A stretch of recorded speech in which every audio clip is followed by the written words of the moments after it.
This is the Homestead Journey Podcast, the podcast dedicated to the pursuit of self-sufficiency, self-reliance, and sustainability.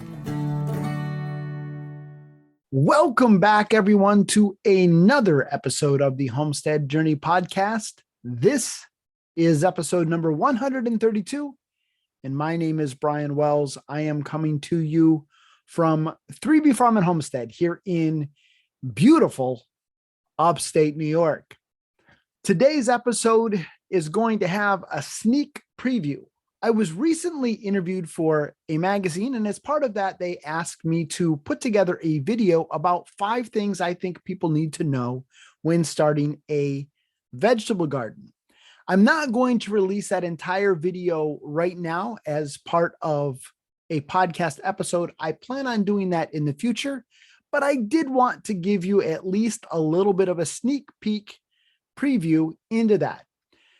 That sneak peek is going to mean that this episode is going to be a little bit shorter than usual, but I hope that it will still be beneficial. And so let's jump on over to this week's Homestead Happenings, where I can bring you up to speed with what we've been doing here on 3B Farm and Homestead.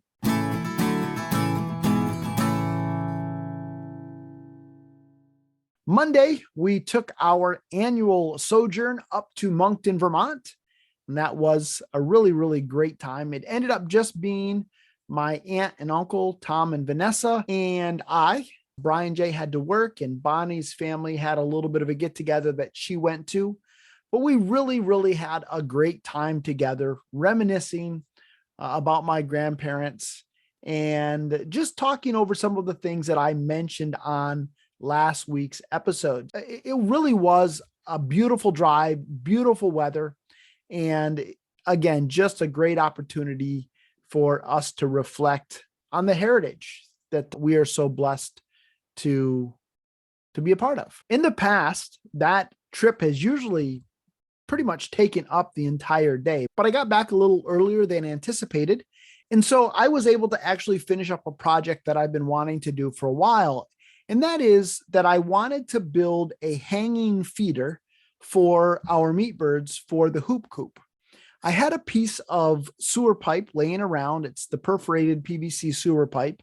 So I was able to cut a section out of that, put a couple of plugs on either end made out of wood, put some eye bolts in it, and then swing that from the roof of the hoop coop as a feeder. And that's worked out really, really, really well. It's great because when I go to move the hoop coop, the feed moves with it. And it's great also because at night, instead of us having to take the feeder out, bring it down to the garage, put it in the feed bin, all I have to do is tie that feeder up so that the birds can't get to it. And we're able to do the 12 on, 12 off thing very, very easily. The meat birds really are growing out well. I think this is the healthiest group of meat birds I've ever had. And it's so much fun to watch them when we move the hoop coop onto fresh grass. They just scamper onto that grass and go to town. And so I'm really, really enjoying that. We were planning on butchering them this coming weekend, and I'm not sure mine are going to be quite ready. And my dad definitely believes his are a little on the lighter side. So what we've decided to do is to take a little bit of a wait and see approach. My dad has every Wednesday off. And so either the Wednesday before Father's Day or the Wednesday after Father's Day is now going to be butchering day for us. But again, very, very happy with how the meat birds look. A little bit of a pig update. The piglets are doing fine. The castration must not have been too traumatic for them because they're now out running around like a little gang of monsters running all over the place. But I have started the weaning process. And so hopefully within the next couple of days, we will have all of them weaned. And 2 of the sows are really in great condition. They never really lost condition that much. So I'm going to be putting them in with our feeder pigs. But the smallest sow, who I think has really been doing the bulk of the work as far as feeding goes, she has gotten very skinny. I'm not happy with her condition at all. She kind of gets out competed for food. And I don't really have a great way of trying to separate her out to get her more food. The other sows just bully her off the food. I am feeding them all in different pans, but even still, they just kind of come push her out of the way, and then she's got to go find another pan. So by the end of this week, my plan is to have the two bigger sows down with the feeder pigs, and then I'll really be able to concentrate on bringing the other sow into better condition. This weekend, I did get some very, very exciting information, and that is that New York State has lifted the ban on poultry shows and sales, which means that we should be able to have the poultry show at the fair this year. We were a little worried about whether or not that would get canceled, but it does look like that's going to be on. I'm so excited about that, not just for my sake because I enjoy it, but for my son's sake. He's already lost 2 poultry shows, one because of bird flu back in, I think it was 2015, and one because of COVID. And he only really has 2 more opportunities to show at the youth level. And whether or not he decides to show after this year, that'll be up to him. But I really didn't want him to miss out on that opportunity. So I do have the inspector coming this coming Thursday to do our flock test because we are NPIP certified here.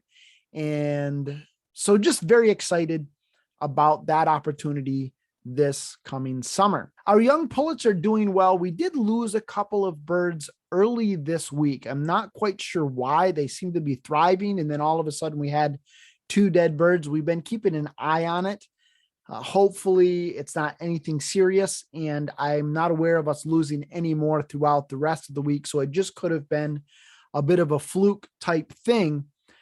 But other than that, they're doing well. I need to get them moved and get them outside, but I've just been so focused on getting the garden in that just has not happened yet. This weekend, I did spend some time cleaning out the eggs from the goose house. We didn't really do a good job of limiting the eggs. We've had one goose that's been broody, and she's just been trying to sit on way too many eggs. I should have done a better job of pulling eggs out and just keeping her sitting on a few eggs, but I really didn't.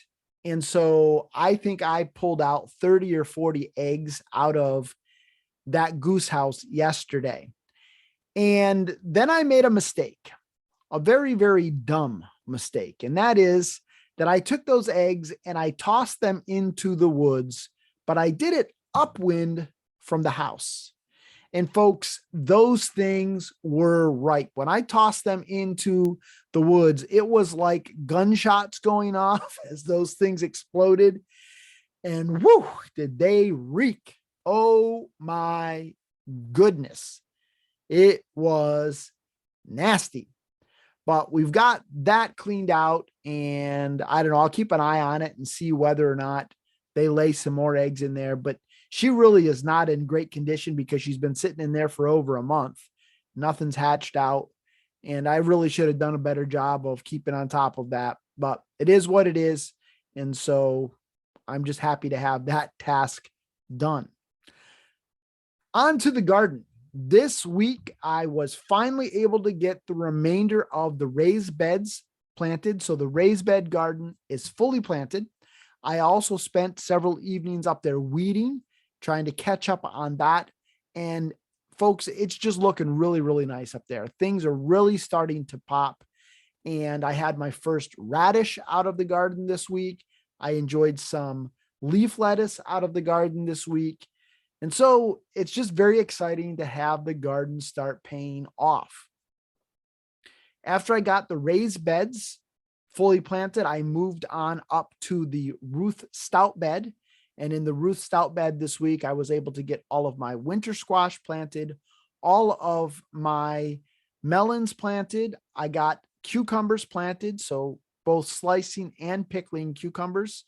I planted some sweet potatoes, and then all of the remaining transplants that were left over after my dad was done, I planted up there. So a variety of peppers, some eggplant, basil, broadleaf parsley, and some German chamomile, as well as I think about 10 red rock cabbages.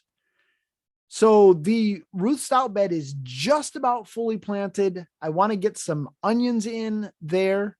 And then I think the gardens are fully planted. The one last thing that I'm hoping to experiment with, and I'm hoping that it's not too late, and that is to do some potato towers and then grow some potatoes also in some feed sacks. So I really was hoping to do an experiment of growing potatoes 3 different ways: potatoes in the Ruth Stout bed, potatoes in a potato tower, and potatoes in grow bags. Actually, I'm going to repurpose feed bags is really what I'm going to do, but I'm not sure if I've run out of time. So if that doesn't happen by tomorrow evening, well, then we will give that a whirl next year. But it is very exciting to see everything starting to come together.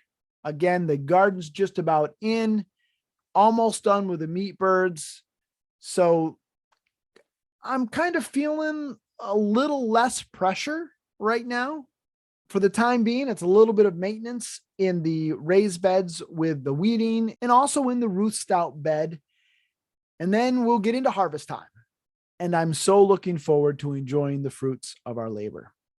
All right, that's what we've been up to here on 3B Farm and Homestead. I hope this finds you well wherever you may be. Before we head on over to this week's Charting the Course, I did want to take a moment just to remind you about the Supporting Listeners program. Last night, we had our monthly Gold members meeting. It was a great time. And so if being a part of a community of like-minded individuals is something of interest to you, Bonnie's going to fill you in on how you can become a member of the Supporting Listeners program. If you enjoy this podcast and are interested in supporting it, you can do so by becoming a member of the Supporting Listeners program. For as little as $3 a month, you can not only support this show, but gain access to a private members-only community on Discord.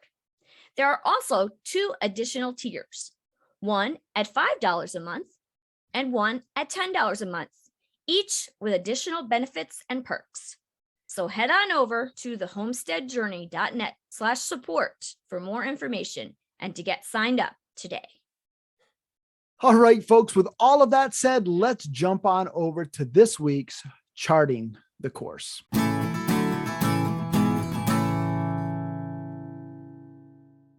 As I mentioned in my opening monologue, this week, I'm going to be sharing with you just a snippet, basically the introduction to the video that I'm releasing as part of the interview that I was fortunate enough to be a part of with a magazine. It's not been released yet, so keep an eye out on our social media accounts. Once that interview is released, I will let you know.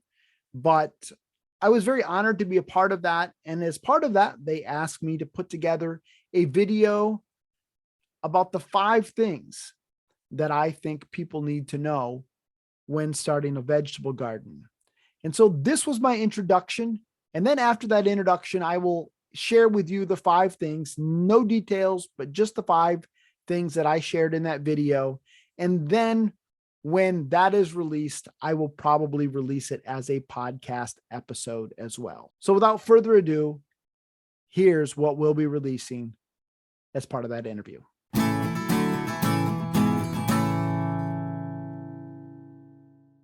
Hey there, everybody. My name is Brian Wells. I am the host of the Homestead Journey podcast, where we do spend a considerable amount of time talking about gardening. I've been gardening myself now for over 15 seasons here in beautiful upstate New York. Gardening is one of those activities that I think that with a little bit of creativity, almost everybody can enjoy it.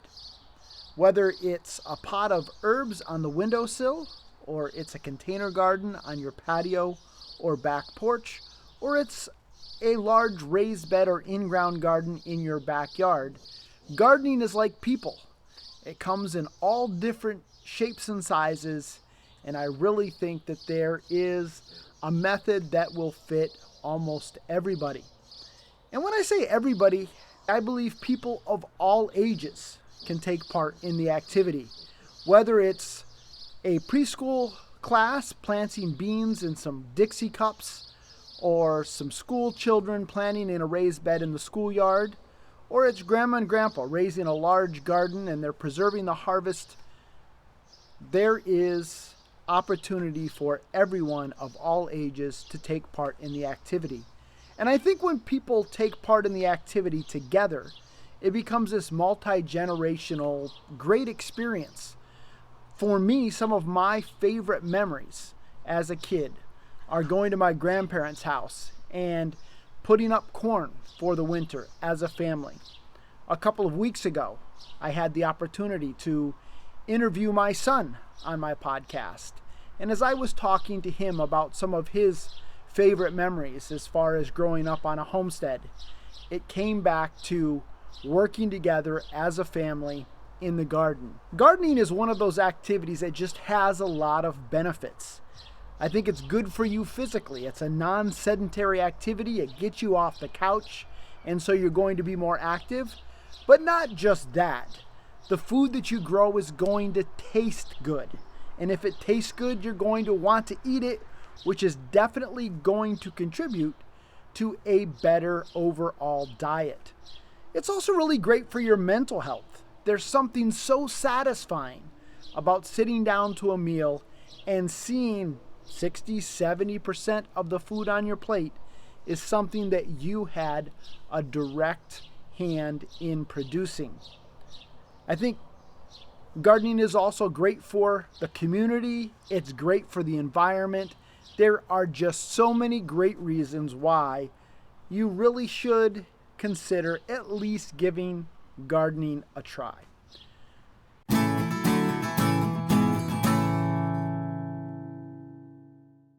And so the 5 things that I mentioned in this video that you need to know in order to have a successful vegetable garden is, number 1, that you need to understand the basic components of a vegetable garden. And I talk a little bit about those.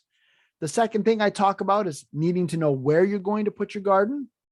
I talk a little bit about knowing how you're going to garden, knowing when you're going to garden, and then finally knowing what you're going to plant. None of that should be any surprise to you. I've covered just about everything in other episodes, but this, I think, is going to be the first time when I've put it together like this in kind of this type of package. And so I'm very excited, very honored to have been a part of this interview series. And I look forward to its publication, and I will let you know as soon as it's ready for prime time. If you have any questions or comments, you can always reach out to me, brian@thehomesteadjourney.net. And until next time, everybody, keep up the good work.